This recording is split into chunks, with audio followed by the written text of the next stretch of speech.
Hello, everybody. I'm John, I'm Justin. and we're the Gore Goblins. This is our show Where we where talk about horror movies. you got it. Some we like, Some we don't and like. some we've never seen before. And sorry, it's been a bit again 2 weeks again. because I just forgot. Life happens. I forgot. Sometimes we just needed a mental break. I think I forgot, and then I was in Austin.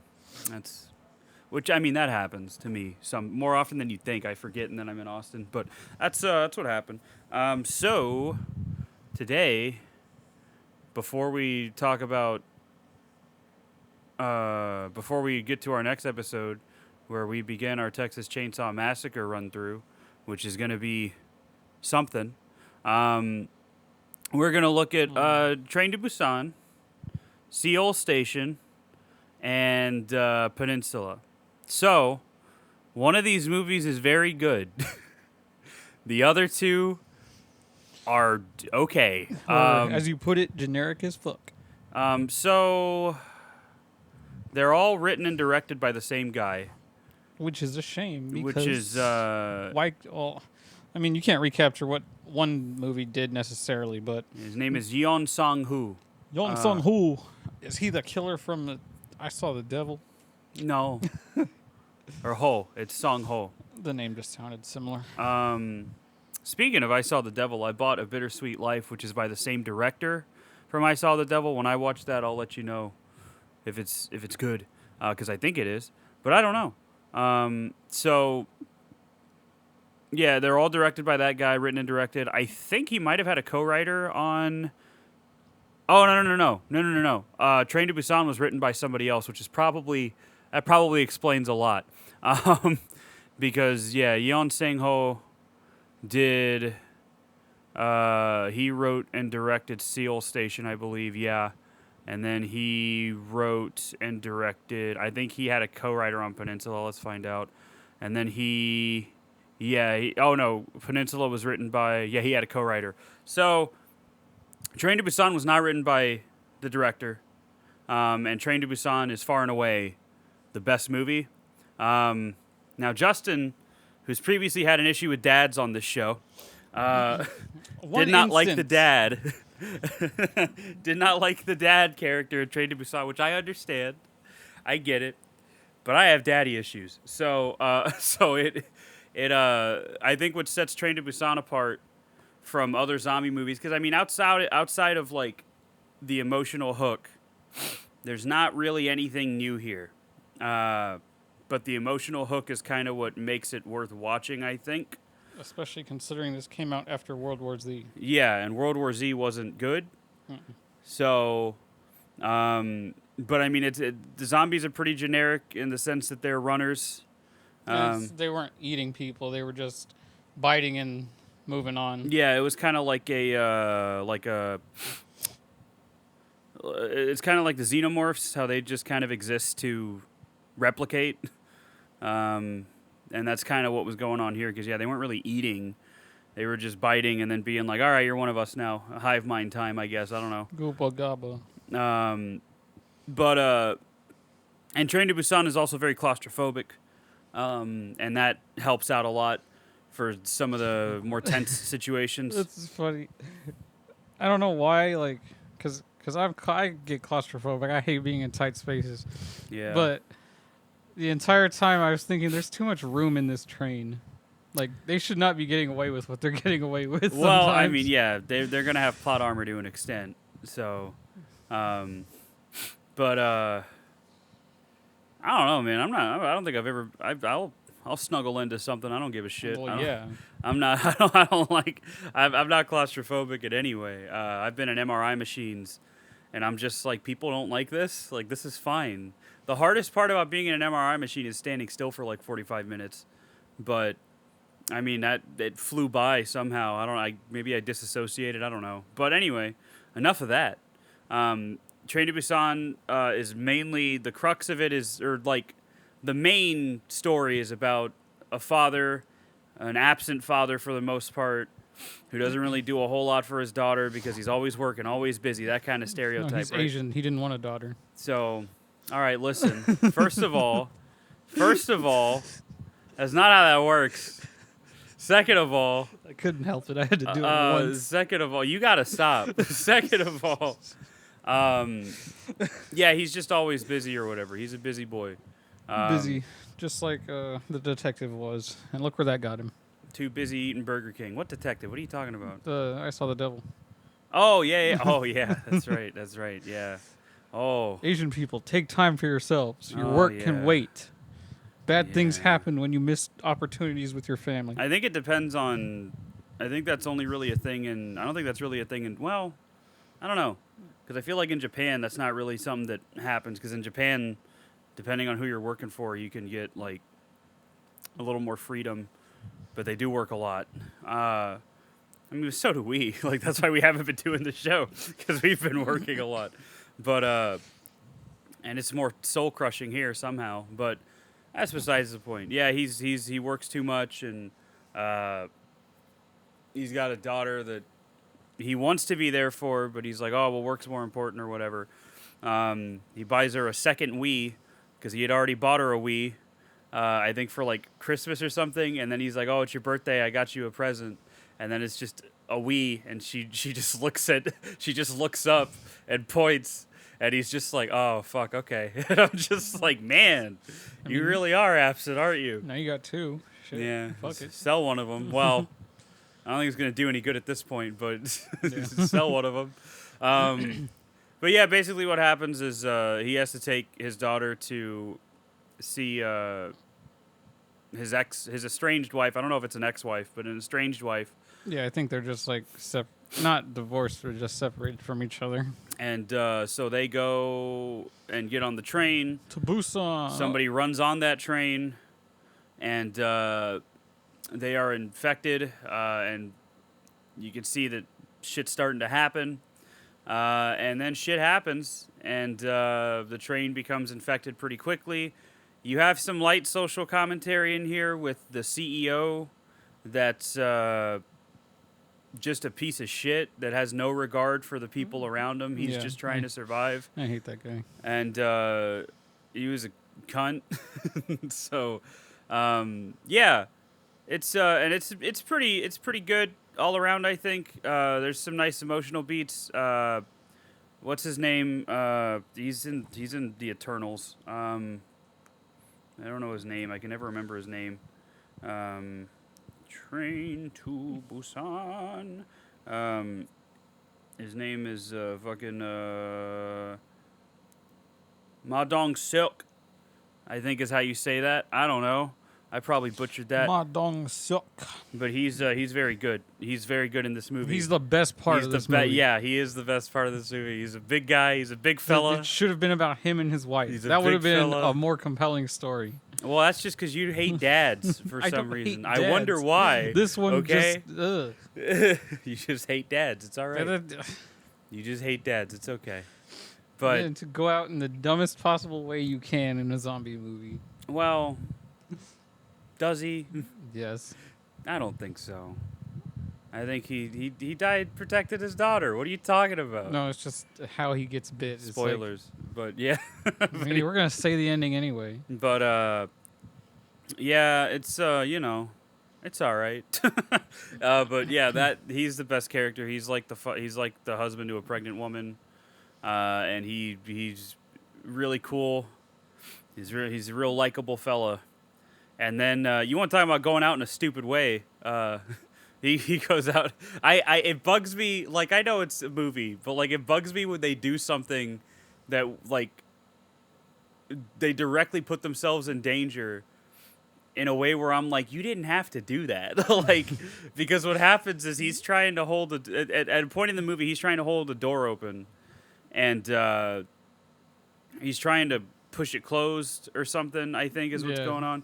And he grabs it by the side at one point where all these zombies are scratching and biting, and then he gets bit on his hand, and I'm like, okay. I'm like, you didn't have to do. You could have just kept doing what you were gonna do.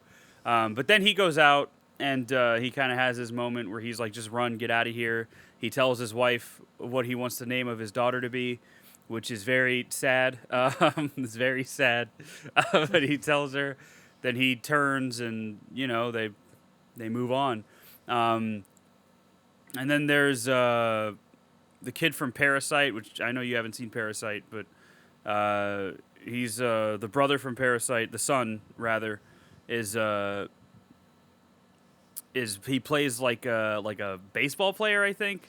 And there's Yeah. like this cheerleader girl that like likes him, but he just never really makes a move. And then No, that bitch ass CEO. She more than likes him. She like claims ownership over Well, him. you know, we've all been there. But then this bitch ass CEO comes and fucking like leads zombies directly towards her and pushes. I think he pushes her, right? Yeah. Like I'm pretty sure he pushes her towards them, and then she gets fucked up.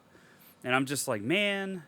And then the dude from Parasite just lets himself get bitten by her and turned because he's in shock, I guess. I don't know, man. If it was me, I probably would have just been like, okay, I'm gonna run now. I am so sorry, but like, I can't. Like, there's nothing I can do. I can't even like kill you, because I think in Train to Busan they don't really kill them. They just kind of get around them. They just push him out of the way. Which led me to believe that they're unkillable. But no, if you watch Peninsula, they're killable. Yeah, But in Train to Busan, I was like, why don't they just like fucking stomp on their heads or something? But no, they never try any of that. But I guess they're average people. I guess they wouldn't think to do that. But I don't know. I mean, you'd think a bat to the face either way would cause some gore. Well, But there was just like absolutely none in this movie, yeah. which was part of my disappointment. The same with like World War Z. There was no gore in that. Well, that was PG-13, but Yeah, but Train to Busan, I don't think had a rating. how are you gonna make zombies and no gore? That just makes no sense to me. I don't know.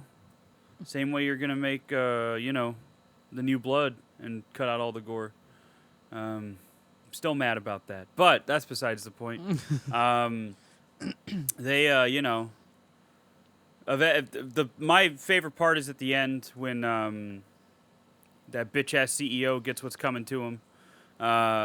He gets bit at one point, and then he's like in the train car that I believe it's the father, the daughter, and then the now widow of the best character, and they're all running towards the train. The The CEO's conductor is also very stupid for getting out and trying to save him. No, he shouldn't have done You're that. the only one that can drive the train. He shouldn't. Why have would done you that. get out? And that's how he gets bit, and he's just hanging out in there. He looks like he's already turned, which is convenient because they closed the door, and then they were going to try to figure something out, but then he just opens the door, and I'm like, okay, cool, that's awesome. I love inconsistencies like that. But then, they get into it, he gets bitten. I don't remember how he gets bitten, but, like, he gets bitten. And then what gets me is... he knows he's dead. Like, he knows he's gone. And he's, like, trying to think of something to tell his daughter, but, like, he can't bring himself to do it because it's, like, I don't know what to...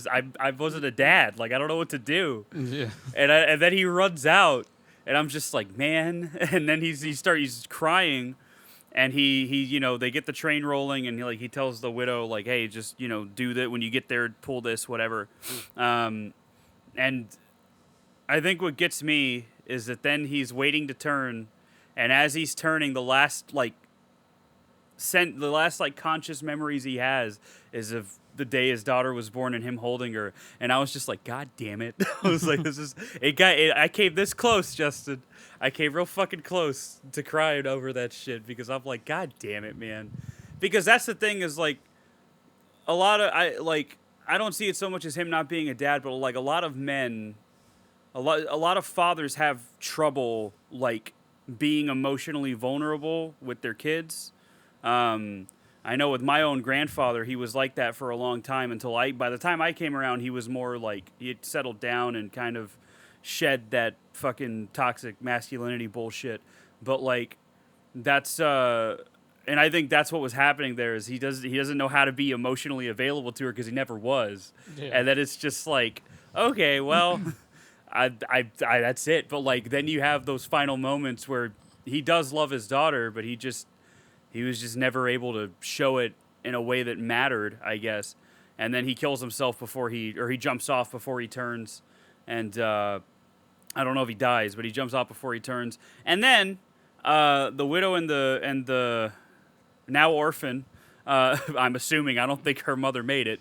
The widow and the Slipknot song starts playing. yeah, they show up, and they show up to like a military checkpoint, and you're thinking, okay, well, they're gonna die because this is a South Korean movie and they're always bleak. They're dead. They're dead. They don't die because the girl starts singing. Because earlier in the movie, there's a bit where she like had a recital where she sang something, and then she was doing it specifically for her dad, but then her dad wasn't there, so she stopped singing, and like all the kids started laughing at her because kids are fucking shitty little assholes. And so then that's the song she's singing at the end to try to console herself, I guess. And then that's when the soldiers are like, "No, don't shoot her," and then they go. And we never find out what happens to them. I'm assuming they make it out, but I don't know because Peninsula doesn't address it. So another thing is I think the zombie outbreak starts with like a client of the father's like business. Yeah, that's what it sounded like based on all the calls between him and his assistant or whatever. Yeah, and you know, it's pretty good. It's I mean, it's got some nice tense moments. It's got some fun little zombie action here and there. Again, it's not really gory, but like there's some fun action sequences, and the emotional hook I think is really what kind of sets it apart from like something like World War Z, because World War Z doesn't really have that hook, and the zombies are very much like World War Z, 28 Days Later type zombies. Yeah, World War Z just tried to be a dark, brooding movie. Yeah, well, and this was just a drama with zombies in it. Yeah. And then after that, the same year, in 2016, the director wrote and directed Seoul Station, which is an animated movie with animation that's not great, but it's like 3D cel-shaded kind of, but like the frame rate's real low. I hate that shit. And it doesn't look good. It's like the Berserk anime that started in like 2016. Oh, yeah. It's where it's like real low frame rate, and you're like, it kind of sucks. Like, I don't like that. But it's a lot more generic. It centers around a woman, a prostitute basically, who is living with her pimp, and she doesn't want to do sex work anymore, and the pimp's like, "Oh no, I'm gonna do it because we need the money, whatever." Hey George, what's up, little buddy? And the zombie outbreak happens like on that night. And there's a little bit more social commentary in this one, specifically when it comes to like how homeless people are treated. And because like the most direct example I can think of that is there's two characters at the beginning talking about how they want to help homeless people and blah blah blah, and we should do this and we should do that, and then they have the opportunity to help a homeless person, but then they go up to him and they smell him and they're like, "Oh, he stinks," and then they just walk away from him. And then there's like a homeless shelter where they're constantly shit talking the people they're taking in, like they don't really care. Like that's the idea, is they don't really care. And then there's that bit in the middle where they get killed, like the state kills them because they're doing a quarantine, and it's like, I fought for my country and now I'm homeless and now they're going to kill me because of this virus. And that's, it's pretty relevant. So there's a lot more of that in there. And then like it kind of centers on this girl's quote unquote father, who wants to find her, and like he gets tipped off because somebody's like on a like classified website or something and sees that she's available, and they're like, "Oh well, I'm gonna find my daughter," whatever. So then he reaches out to her pimp, and then they kind of go on a little adventure to try to find her. Meanwhile, she's fighting for her life.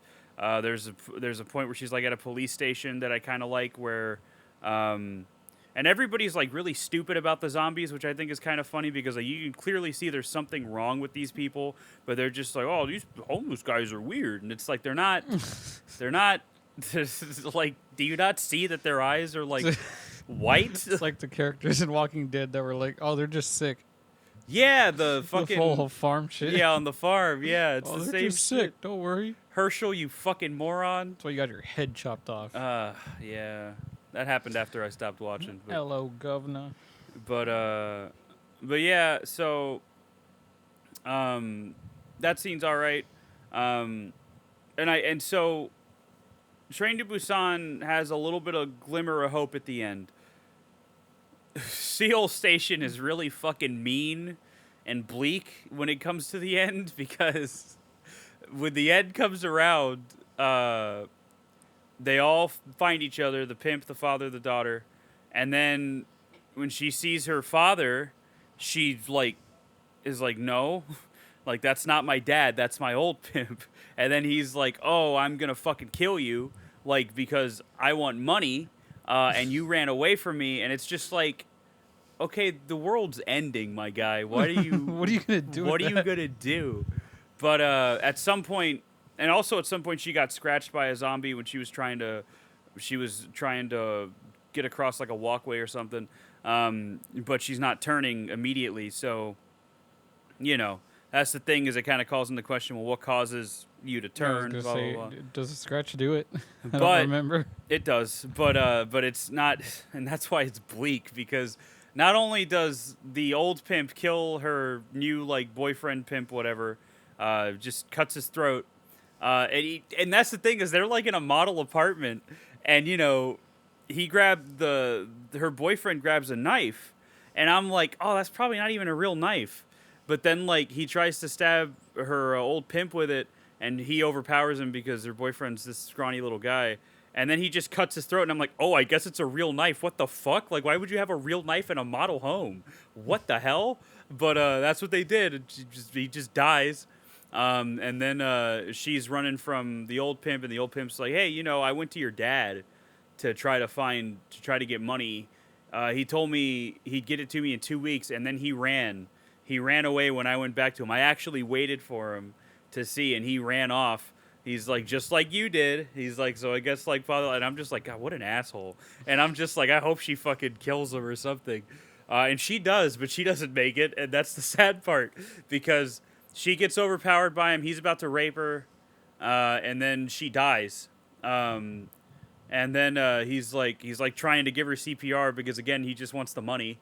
He's just trying to give her CPR, and then she reanimates as a zombie. And he's just like, oh, fuck. And then she kills him. And I'm just like, okay, well, that's bleak as shit. But, like, Yeah. you know, that's what happens. I didn't hate Seoul Station, but it definitely feels, like I said, more generic because it's a much more streamlined, like, zombie thing. I don't know. Yeah. It's And then the animation loses much points. Yeah, the animation was not good. And then we get to Peninsula. So, if Train to Busan is Alien, Peninsula is Aliens, where it's not even close to being a horror movie anymore. Now it's just an action movie where there's more zombies, a lot of guns, that kind of thing. And it's not great. I didn't hate it. It's a sit there if you're bored movie. Yeah, very much so. So it's a sequel to Train to Busan. Seoul Station is a prequel, but Peninsula is a sequel to Train to Busan, and the official title is Train to Busan Presents Peninsula, which I think is a stupid ass title. Just call it Peninsula. Or you could, I mean, even a Train to Busan story would sound better, that as would stupid sound as better. that would be. But like, just call it fucking Peninsula. It's like the fucking title for the King Kong game. Oh my god. Don't remind me. What was it? It was I like how I said don't Peter- remind me and then I asked you what was it. Peter Jackson's King Peter Jackson's King Kong the official game. of the movie. Yeah, the movie I have it up there. Yeah, okay. Official game of the movie. But Solid game though. yeah, it's great. Yeah, I love that game. It's fantastic. But especially the sections where you play as Kong. Yep. But so Peninsula it's not a bad idea. It's like a heist movie with zombies, which is interesting. So basically, at this point, South Korea is desolate. The zombies took over. Everybody that could have gotten out has been relocated to China or America. and our main characters, who have no relation to anybody from the first movie, are in China, and they get a tip from some crime lord there. They're like, "Hey, we want to do a heist. There's 2 million US dollars, or like 2 billion. I don't remember. It's a lot of money, is what is the point." And they're like, "You get that money to us. We're gonna send you in. We're gonna have a satellite phone. You tell us when you have it. You get it to us. We'll get you out of there, and it gets split between all of y'all, right?" And I'm like, "All right, this is a pretty interesting premise." That sounds like as big a plot shift as the shift between Python 1 and 2. Okay, you're gonna have to explain that because I don't. What is it, Justin? Okay, so Python 1, just Yeah. typical snake movie. Yeah, of course. Giant snake falls out of crate from plane. Yeah. Of course. And so at the end of it, the police, the chief or whatever of the town gets recruited to like go to the CIA or whatever. So in Python 2, he's like this fucking super badass agent that now works with the people who initially made the first giant snake. So he's trying to go secure the snake that again fell out of a plane or whatever. I forgot how that one happened. But then there's another snake in a bunker or whatever. And it's like, how did we go from you just being a town cop to the villain of the next movie and you're some detective?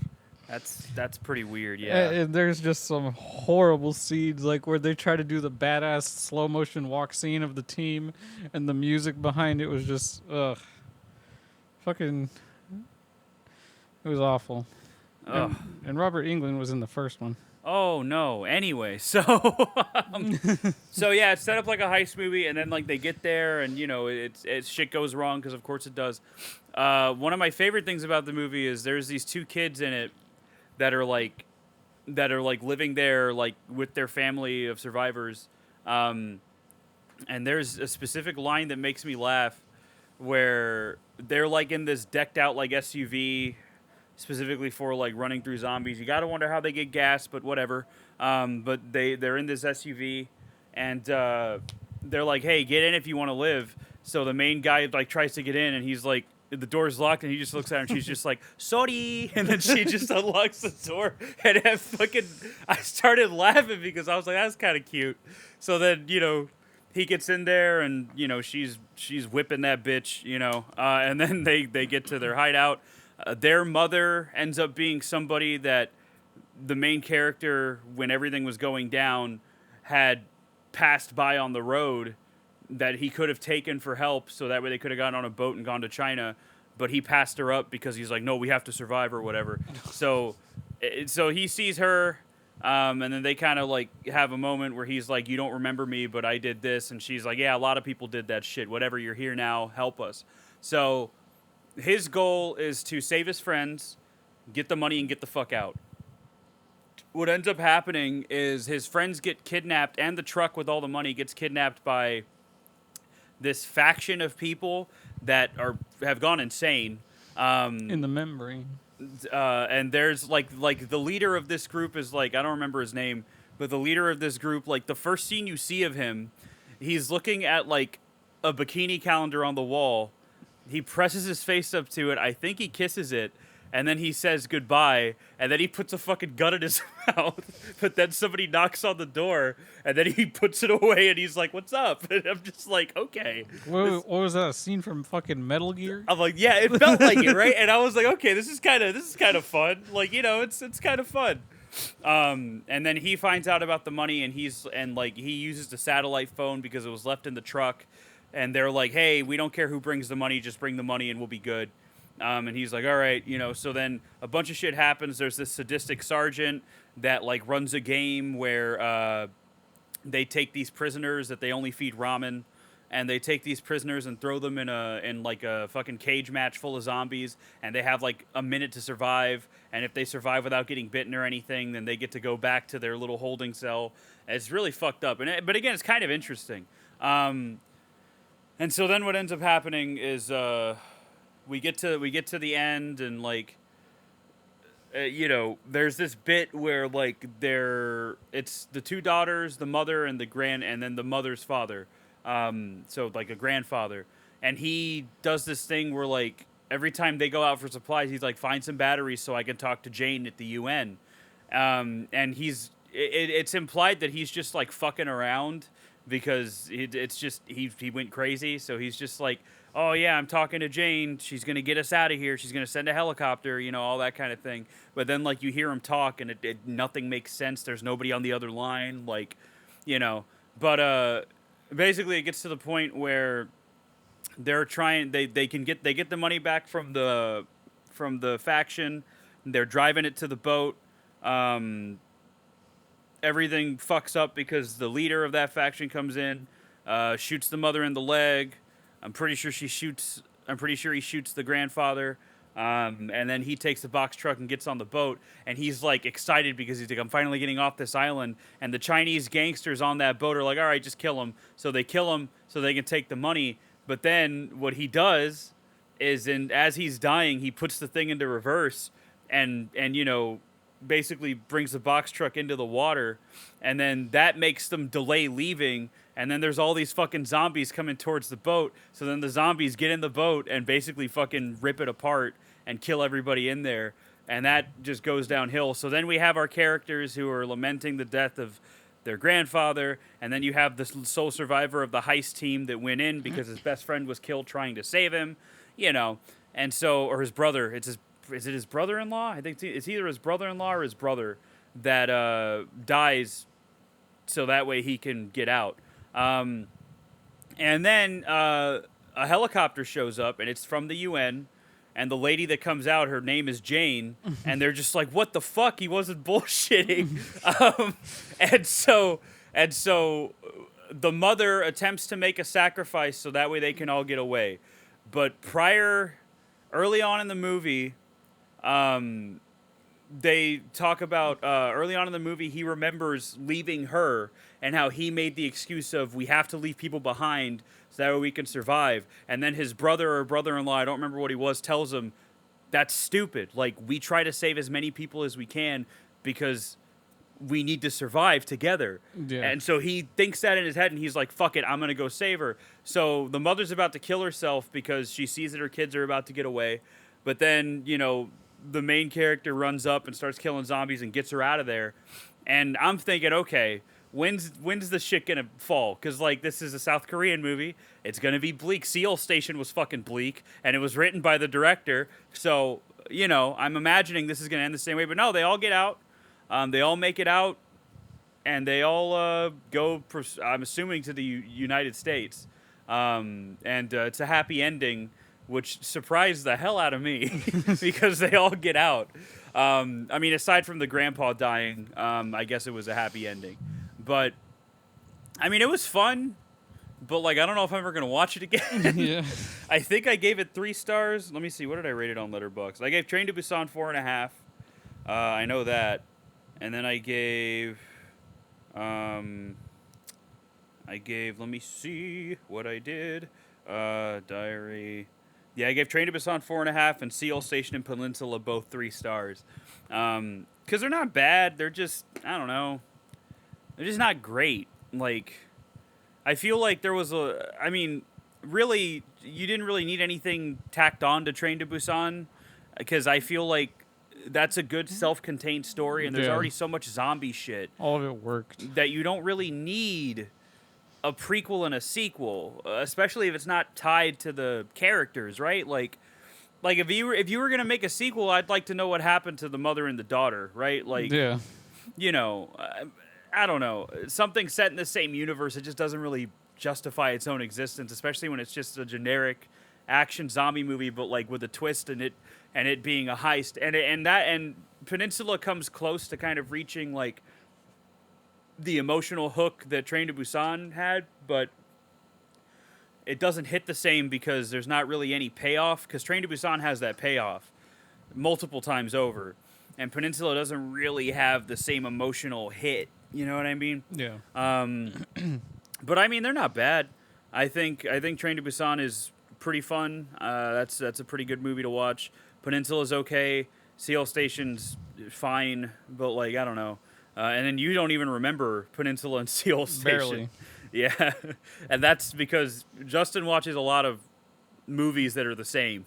Like, he watches a lot of zombie, a lot of fucking creature features. Like, Yep. He watches a lot of shit, is what I'm getting at. So, but Train to Busan stuck out at least. It stuck out, yeah. And 'Cause as I was watching it, I just had to stop comparing it to movies because, like I was telling you when I was texting you the other day, I started comparing it to Monster because I was trying to because I was getting bored with the zombie aspect because I was like, okay, the zombies are obviously not the focus of this movie. Yeah. So let me look at the dad and the daughter. But then I just kept thinking about Monster and how, I don't know, to me that was a better. Yeah, for what it's worth, Monster has done much better. Yeah.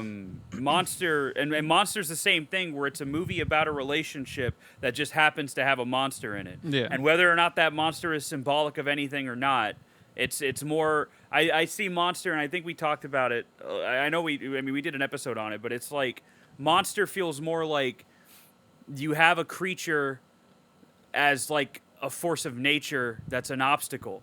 And then that's what tests the mother-daughter relationship.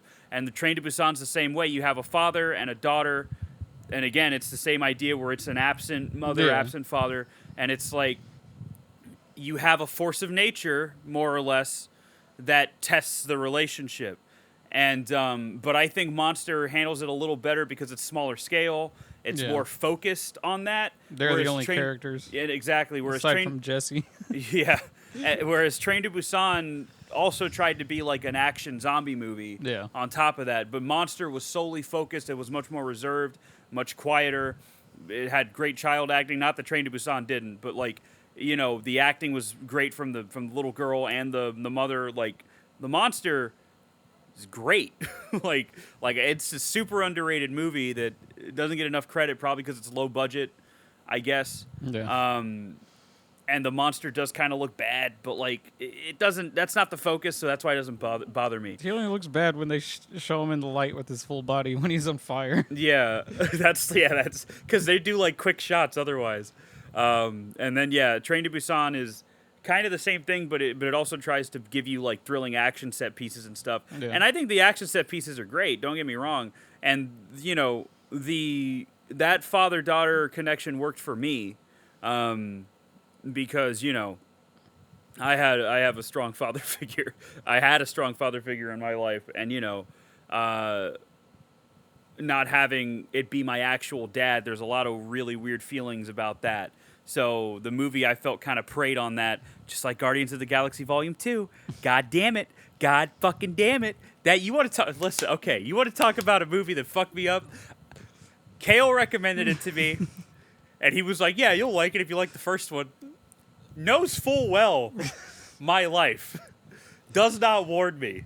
So I'm just like, okay. And Bob's like, hey, let's watch Guardians of the Galaxy Volume 2. I watched it last night. It was great. Mom knows well more than Kale my life.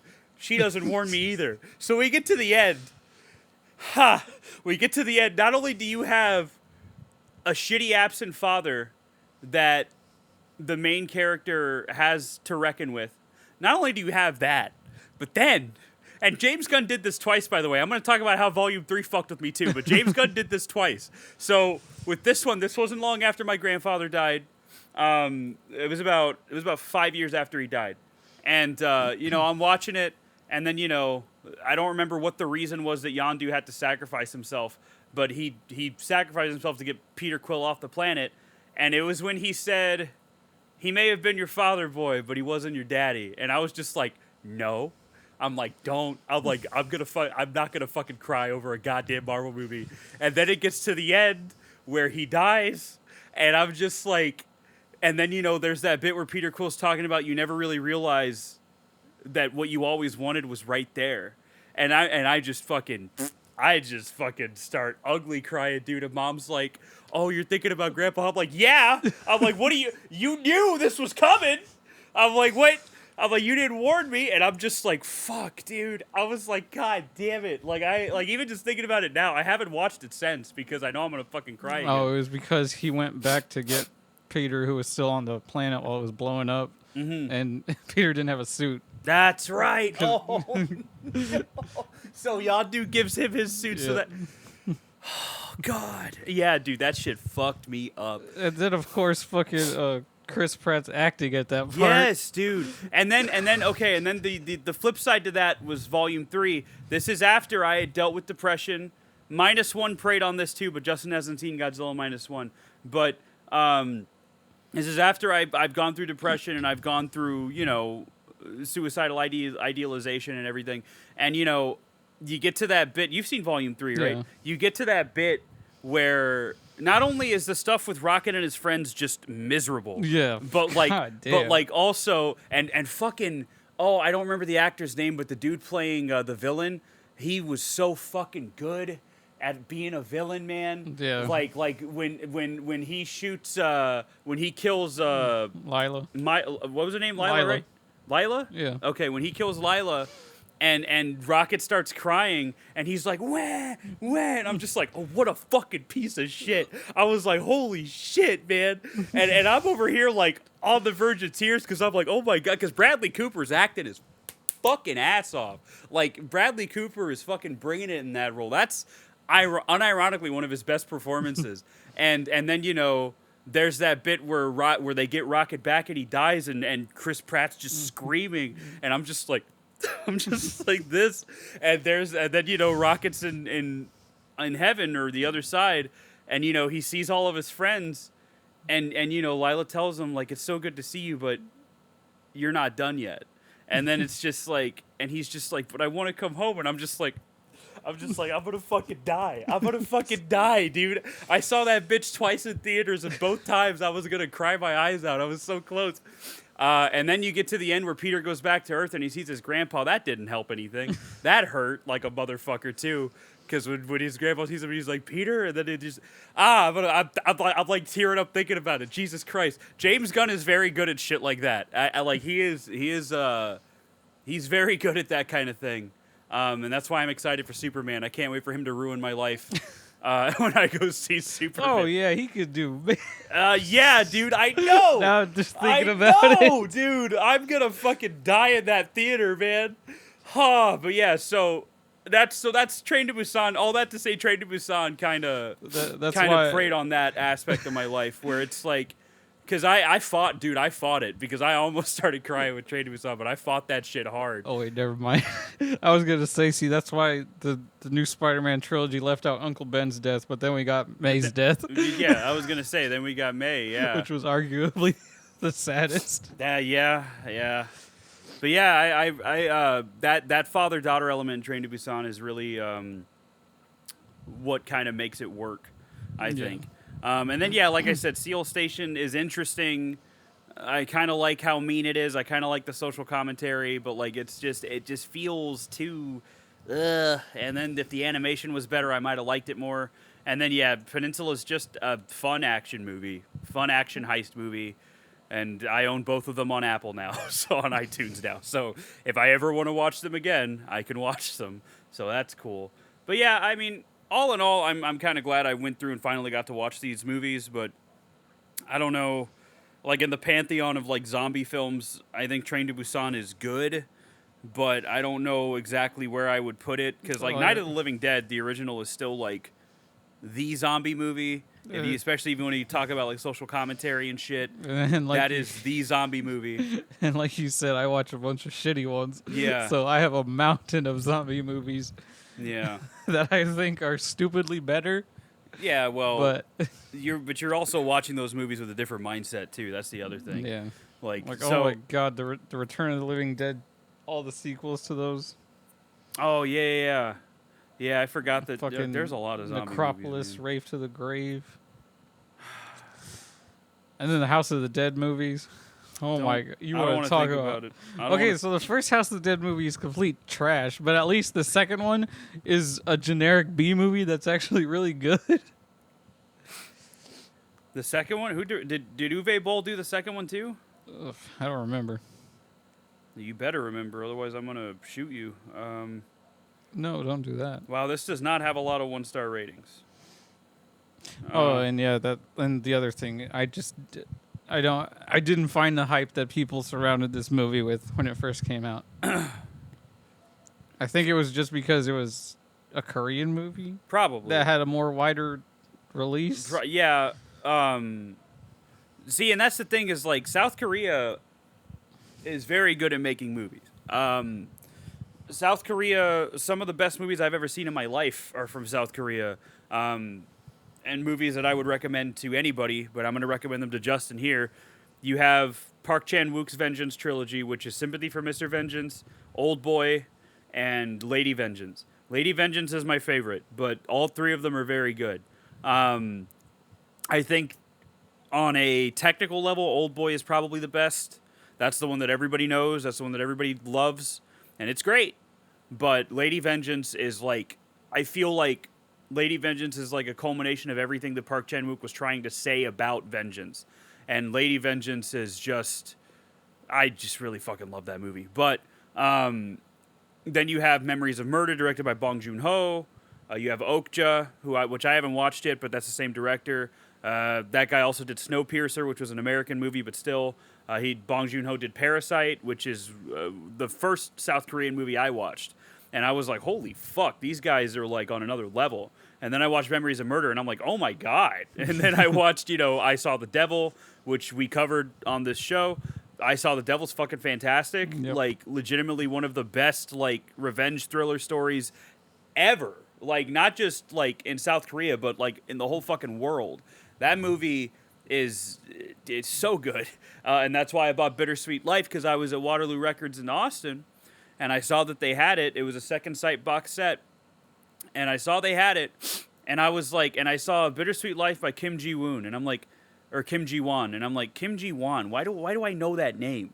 I'm like, why is that name familiar? And then I look him up, and I'm like, oh fuck, he did I Saw the Devil. I'm like, I'm buying this, so I bought it that day, And yeah, there's a lot of great South Korean movies. Even like the South Korean horror movies, like Cinderella, stuff like that. It isn't like they're not like great, but like South Korean films have like this atmosphere that I think a lot of other movies don't really know how to like convey, I guess. But I also like Japanese movies a lot. So I don't know. I just think watching foreign movies is important. That's probably why most of the movies that I've picked have been foreign movies. Just because I want to expand people's palettes, Also, I like French horror movies, too. I mean, obviously, we both love Martyrs. Sacre bleu. So that's... Can you fucking imagine if they said that shit in Martyrs? Like, every time something terrible happens, Sacre bleu. That's what they say after she whispers what she saw. That's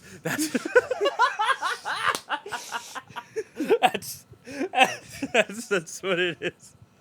Oh my god. Speaking of French movies, I rewatched my favorite movie of all time, which is Portrait of a Lady on Fire, which is the most depressing movie about lesbians you can think of. And I love it. French movies, man, I don't know. I love them, but I like French horror movies a lot too. Obviously, I like High Tension a lot. We talked about that one. I like Martyrs. One of my Martyrs is like top 3, so like that's one of my favorite movies ever. And then Frontiers, for what it was still fun. And there's like I don't know. I just like foreign movies because it's Frontiers was like a lesser Green Room. Yeah. Both had Nazis, huh? Yeah, and Green Room was just way better.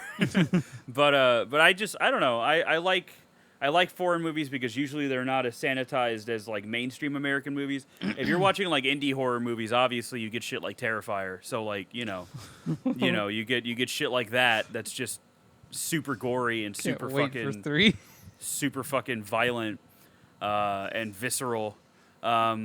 But then, I mean, every now and then an Evil Dead 2013 sneaks through. Yeah. But, like, for the most part, most, like, studio movies are pretty sanitized. And they follow a formula because it's all about money in America. It's not about art. That being said, I don't know what I'm going to pick for my next movie because I think I've gone through most of the foreign films I know. But I'll think about it. But that being said... let's read some bad reviews. This is a 1-star review that just says funny. Ordinary passengers were beating zombies with their bare hands to move in the train. I've never seen such a ridiculous zombie movie in my life. Have you seen any zombie movie? I was gonna say that's nothing new Too much drama. Characters are overly dramatic. They're seriously not being realistic. This man has never seen a movie before. Seriously, the main guy is clumsy and fights zombies like a chicken. He's a dude. He's just a regular guy. He's not fucking. He's not the. He's probably the same guy who'll go off and praise the bus montage scene from Dawn of the Dead, where they're putting the bus together. Yeah. Why the hell hold the zombie by the neck or close to the mouth? That's obviously suicide. Bro, I'm sorry. Have you ever tried to fight off like an animal that's attacking you? Guess what? You're not going to think about it. You're just going to put your hands up, dude. Wherever your hands end up, that's where they end up. Have you seen videos of dudes getting mauled by dogs and like big cats? Like there's nothing you can do. Like it's a futile. It's literally your body going into autopilot, trying to protect itself. Yeah. That's all it is. That's why like this is gonna get real, but that's why when people like get their throats slit, they're like, it's an involuntary action because it's like maybe something will happen. You're like trying to stop the bleeding, and if you lose a limb, it's the same thing. You're just like, whoa, what do I do? Because your brain just kind of goes to like its most primal instincts at that point. Fuck you. Anyway, when you can kick him off the train while he was talking and not completely turning yet. Yeah, he should have done that. Why listen to a damn speech of an obnoxious turning man when you could have kicked him off from the train? But no, their minds are too melodramatic that they waited for that man to completely turn and bite the stupid main character for the sake of ridiculous drama. Hey, I'm going to tell you something crazy, brother. It's a movie. It's a movie, and guess what movies are designed to do? Be dramatic, especially if they're dramatic movies. Even comedies have dramatic moments. Have you seen Tropic Thunder? The user reviews... That guy must hate Lord of the Rings. The user reviewers must be zombies. This is the worst zombie movie I have ever seen. The only thing this film had working for it was a good idea. Zombies on a high-speed train. That's okay. The content of the film, terrible. So he probably thinks Snakes on a Plane is like the greatest movie ever made. Oh my god. Let me see. The content of the film, terrible. Predictable, morally corny. What does that mean? Poor acting except for the little girl. I would rather eat cat food for the rest of my life than have watched this piece of zombie garbage. This review was written by Charlton Copley from District 9. That's what this review was written by. It was written by Christopher Johnson from District 9, which if you've seen District 9, you know what joke I'm making. But, have you seen District 9? Yeah. Okay. I don't know if I don't think we've ever talked about it, but... Another movie I didn't really get the hype for. Oh, you didn't like that one? I like it, but it's like... I mean, okay. You want to know what's crazy? I remember, so this has happened a couple times in my life, where sometimes I'll see like a poster for a movie, and I'll be like, I know I'm going to like it. Portrait of a Lady on Fire was like that. It ended up being one of my favorite movies ever, but like District 9 was like that, where I remember seeing the poster, and I was like, I'm going to like it. And then when I finally watch it on like Showtime, like 2 years after it's in theaters, I was like, this movie's fucking awesome. Like I was like, I really fucking like this movie. I really like District 9. But we're never getting District 10, and that's okay. I've come to peace with that. It's been 15 years? Yeah, it's been 15 years since District 9 came out, so god damn. Wow. That's crazy. There's how big's the time gap between Space Marine 1 and 2, and we got that. Okay, but like shut up. Last Train to Mediocrity. I don't understand the reviews here. Do people come to watch teenage girls in skirts? Whoa, that's some projection, brother. Oh my god. What teenage girls in skirts? Oh my god, dude. That is some projection, my guy. The entire group of cheerleaders was there for like, what, maybe 5 minutes before they all got? That is some hardcore projection. That is insane. I have never seen a man tell on himself so fast. Holy shit. Why are the ratings so high? Definitely in my top 3 worst horror movies. I cannot believe how stupid actors are. It's all full of unbelievably stupid decisions. So many inconsistencies and bad acting. Even the makeup are bad. Please, if you like coherence in real horror movies, do not waste your time on this. I wonder what his favorite horror movie is. I want to know. If it's fucking Urban Legend, I'm gonna scream. Like I want to know. I'm gonna look at your fucking. I'm gonna look at your. I am right and you are wrong. Hold on. I am right and you are wrong. Right and you are. Okay, hold on. You are wrong. IMDb. Okay. Okay. Okay. What's he got? Maybe I have to spell it right. Hold on. I am right. Hold on. And you're wrong, IMDb. God damn it. Yeah, he's not coming up because there's movies called I'm Right, You're Wrong. Oh, I just want to dunk on this guy. Come on. Let me dunk on him. Whatever. I wish it would let me just like click on his username, but it does not. Anyway, telling. See all there we go. See all reviews by. Oh my God, he gave Uncut Gems a 1. What? What? What? Who are you? Oh, okay. He gave Portrait of a Lady on Fire on 1. I'm killing this man. I'm killing this man. Frustrated by the plot and all? What plot? What are you frustrated by? The movie doesn't have the movie doesn't really have a plot. It's one of those movies that's about like a character's relationship more than anything. But like, okay, he gave The Invisible Man a 1. The new one. Oh. He gave The Devil All the Time a 7. Wow, he's really just doing negative reviews here. He gave Blue Ruin a 1. Oh my God. He gave Good Time a 2. Oh, come on. Yeah, I'm gonna kill you. I hate you. I hate you so much. Yeah, he didn't review a lot of movies. I wish I could see what his. What are your 10 stars, brother? Do you have any? No, he does not. Wow. Okay. He just hates everything. Yeah. Lol. This movie is so heavily overrated. I can't even fathom why.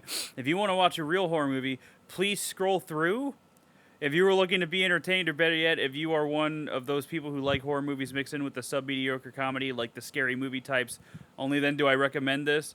I basically laughed out loud throughout most of the movie. The acting was so hilarious and overdone and painfully forced. The behavior of the zombies was unpredictable because sometimes when the plot wanted it, they could walk only slowly, sometimes run away like athletes with ghoulishly done faces, and sometimes just look too lost. It almost felt like they were sympathetic to the main character's sad life. I cried laughing. I love horror movies, but this is not a good portrayal of one. I think they're pretty consistent once they know they know you're there. Because, like, I did like the element where, like, when it was dark, they couldn't see. I did like that. I thought that was interesting. And how they operate on sound and sight. I thought that was kind of cool. And how they're very docile until they see somebody that they can eat. Hey, let's look at your reviews, brother. Let's look at your reviews. You get Poltergeist a 1. He gave The Walking Dead a 1. Okay. The whole show, I guess. He gave A Quiet Place a 6. I haven't seen A Quiet Place. I'm sure it's fine. The first one's fine. The second one is I still haven't seen it. He gave Insidious a 10. The first one? Yes. Okay. He gave Sex and the City a 10. Wow. What? He gave Wish Upon a 10? That's not a good movie. Oh, but he gave Annihilation a 1 because no movie should promote animal violence. What? That's not a real bear. I need you to understand that was not a real bear. Most evidenced by the fact that it sounded like a woman. Okay. What a character. So stupid seemed like a comedy. Literally every scene is so stupid that I regret watching this movie. Great review. 2 hours waste of time. It's a Korean film. So you expect Korean weirdness meets zombies. No such thing. Same makeup, no dialogue, people crying all the time. Even the deaths to further the plot don't really do that. It doesn't even make an effort to have characters that appeal to the audience. No clear protagonist or antagonist. no real attempt at keeping a flow. The storyline seems to be written for a TV show and got picked up for a movie. If you love zombie movies and want to see one from another country, watch Go Goa Gone from India. Screenplay 1 out of 10, acting 2 out of 10, cinematography 3 out of 10, dialogue 1 out of 10, final product 1 out of 10. TLDR, overhyped internet garbage not worth an intelligent human being's time. I'm sorry. It's a zombie movie. What do you think the antagonist was? What the fuck? Excuse me? Too bad to watch. Don't waste your time. I just made an account in here to say to the others that this movie is the worst movie I've ever watched. The recorded rate is totally misleading. Cool. Good review. Terrible movie. All right. One step before awful. It's hella crap. That's a good title. Words cannot describe how bad this film is. However, numbers can. I rate this film 1 out of 10 as in one of the cheesiest, dumbest, and stereotypical zombie films I have ever seen. Full with stupid tropes that provide nothing for the plot and only serve to extend the runtime and entertain people with no sense of real intelligence. But it is fun to make fun of. Okay. You're very, very poor copy of World War Z, my guy. If you say World War Z is good. I was expecting a good production and a really fun movie. After this, my day is worse and I have lost 2 hours of life. The scenario is terribly bad and also the attempt to plagiarize World War Z. On several occasions, I have seen so bad acting that I had to roll the film in advance because it was a shame to watch it. I know this is an apocalyptic SF movie? What does that mean? But there are a lot of unrealistic situations as well as too much anticipation for the characters to react to some action. Just horrible. Do not recommend this to anyone. Wow. What? Okay. Nothing happens in the first. Whatever. Ending is bad. I not watched it. I not want to watch this type of movie because it is very bad. Okay. Worst zombie movie ever. I don't know, man. There's some bad ones. Please go watch I Am Legend if you want a zombie movie. Okay. That's not even a zombie movie. I was gonna say that's not the okay. All right. Okay, let's see. What's the other one? Seoul Station, right? Seoul Station. All right, that was almost racist, Justin. How? I don't know. I just said it high pitched, kind of. Yeah, why? I don't know. Is it because you hate women? No, I hate orcs though. Orcs. Yeah. More like. Because I mistakenly got back into Shadow of War. That game pisses me off. There'd be some corks. So this is a review for Seoul Station that just says loud screaming, no storyline, lots of crying. Bad frame pacing, boring. Frame pacing? Brother, it's... What? Is that what it's called? He thought it sounded smart. Most crappy movie ever watched. That's an excellent title. Oh my god. Don't ever watch this. I've personally never seen a movie this bad. The animation is bad and the voice actors are awful. The characters are so dumb it literally hurts. There are actual good zombie movies, but don't watch this. Okay, let's see what Peninsula... That was not a lot of reviews for that one, but let's see what Peninsula said. Oh boy. Oh boy. Let's see. Peninsula, the Death Race 2 of zombie movies. I came back to lower my rating. Absolute garbage. Brings shame. Brings shame. A childlike TV movie, think Dukes of Hazzard meets a poor Mad Max. The action is not paced and it's all very predictable, unbelievable. Okay. Are you supposed to believe any movie? I was going to say. Wow, a lot of people were upset about this one. I guess a lot of people didn't know that Seoul Station existed. Hokey stool pile. Ew. Ew. Hokey stool. What a thing to say. Good lord. Absolute garbage.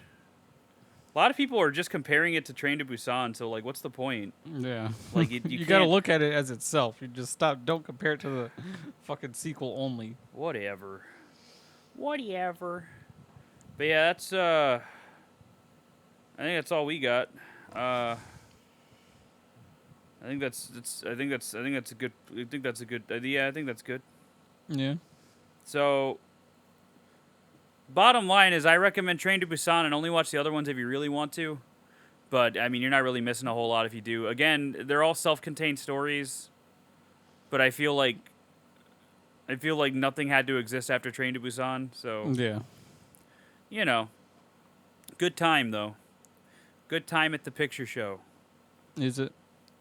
What are we doing next week, Justin? It's your franchise. Next week we begin the Texas Chainsaw Massacre franchise, starting with the original. I don't remember the year, but 1970. 5, 6. I believe it's 6. Hold on. And I think they're about to put it back in theaters for its 40th anniversary too. Oh, 74 then. Yeah, 74. 74. 74. The movie's 50th. gonna be 50th. 50 years old. That's crazy. Ooh. But yeah, we're gonna start with that one. I got a lot of special features to go through for that. I have. Yeah, this whole I'm gonna buy like physical copies of every single one of these. So I'm gonna show Justin the box set that I have. If he wants, he can take a picture and put it on the Facebook.